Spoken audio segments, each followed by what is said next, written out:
Je ne sais pas si vous avez déjà observé que les experts, ceux qui maîtrisent totalement leur sujet, ont parfois l'impression et le ressenti de ne rien connaître à ce sujet. Et à contrario, ceux qui n'y connaissent rien fanfaronnent sans fin sur des sujets finalement qu'ils ne maîtrisent pas. Et moi, je me suis intéressée à ce phénomène parce que je l'ai trouvé intéressant et surtout côté expert, parce que je vois de nombreux dirigeants, de nombreux entrepreneurs qui maîtrisent totalement leur sujet et ces super experts, ces entrepreneurs, ces dirigeants qui maîtrisent totalement leur sujet, parfois se retrouvent dans des configurations de doute comme s'ils ne savaient rien. Et ce qui est intéressant, c'est que j'ai découvert, et je vais partager cela avec vous, ce que l'on appelle l'effet Dunning-Kruger, qui a complètement modélisé cela. C'est parti. Donc l'effet Dunning-Kruger, c'est aussi appelé l'effet de surconfiance. C'est un biais cognitif selon lequel les moins qualifiés dans un domaine surestiment leurs compétences. Cet effet a été démontré par une série d'expériences qui ont été menées par des psychologues américains, David Dunning et Justin Kruger, et ils ont réussi à modéliser la courbe que voici. Donc vous voyez que dans cette courbe, nous avons en abscisse la compétence et en ordonnée la confiance. Et donc d'un côté, en termes de compétences, nous avons les débutants, et plus on avance dans la compétence, plus on devient un expert. Et Dunning et Kruger ont observé par leurs études que les débutants sont dans une configuration de confiance absolue et qu'ils surestiment leur maîtrise des sujets. Et c'est ce que Dunning et Kruger appellent la montagne de la stupidité. Donc là, on est au max de la courbe. Et plus on avance en compétence, plus on avance dans la maîtrise d'un sujet, moins on a l'impression de maîtriser ce sujet. Et arrive ce down dans la courbe qui a été prouvée par Dunning et Kruger, que eux appellent la vallée de l'humilité. Puis, avançant peu à peu dans l'expertise, on arrive à un moment donné à ce qu'on appelle le plateau de la consolidation.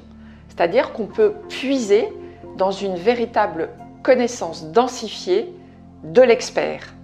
Et donc c'est très intéressant finalement de voir comment ils ont modélisé au travers de cette courbe l'engouement et quelque part la stupidité au début de la connaissance d'un sujet et comment petit à petit, après avoir passé un down logique, on peut arriver à ce plateau qui est un plateau de la maîtrise finalement.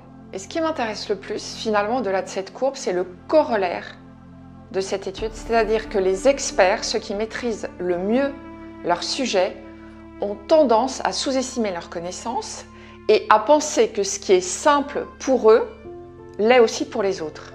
Et finalement, aux côtés des dirigeants, des entrepreneurs que l'on accompagne, qui sont tous plutôt des profils qui vont à 200 à l'heure, qui tournent vraiment vite, on va dire. On pourrait les appeler des HP, on pourrait les appeler des zèbres, même si moi je ne suis pas très fan de ces étiquettes que l'on peut coller aux uns et aux autres. Mais finalement, ces cerveaux qui tournent à 200 à l'heure ont tendance à sous-estimer la puissance et le pouvoir de leur expertise.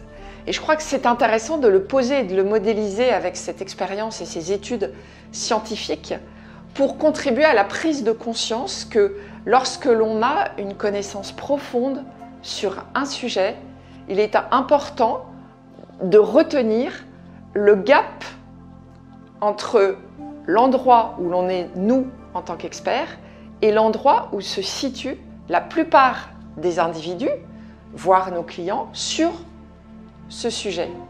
Et il me semble vraiment intéressant de réfléchir à ce syndrome de l'expert parce que trop de doutes, nous on voit trop en particulier d'entrepreneurs qui sont complètement dans le doute sur leur expertise parce qu'ils sont arrivés à un stade où la connaissance, la maîtrise d'un sujet est complètement banalisée à leurs yeux. Et je crois que c'est un vrai phénomène, ce syndrome de l'expert, c'est un vrai phénomène préjudiciable pour beaucoup d'entrepreneurs qui perdent confiance en eux parce qu'ils ne voient plus la puissance de ce qu'ils connaissent. Et moi, j'aurais envie d'adresser ce message à tous les experts que vous êtes, à tous les entrepreneurs que vous êtes. Prenez confiance en votre densité et prenez aussi le temps de vous poser et de vous dire en quoi ces registres que je maîtrise pourraient contribuer à un monde meilleur. Et pour conclure, je crois que dépasser nos doutes sur notre niveau de compétence, c'est véritablement se donner les moyens de réussir avec un supplément d'âme. Voilà ce que j'avais envie de partager avec vous aujourd'hui. Si vous aimez, vous pouvez liker, vous pouvez partager.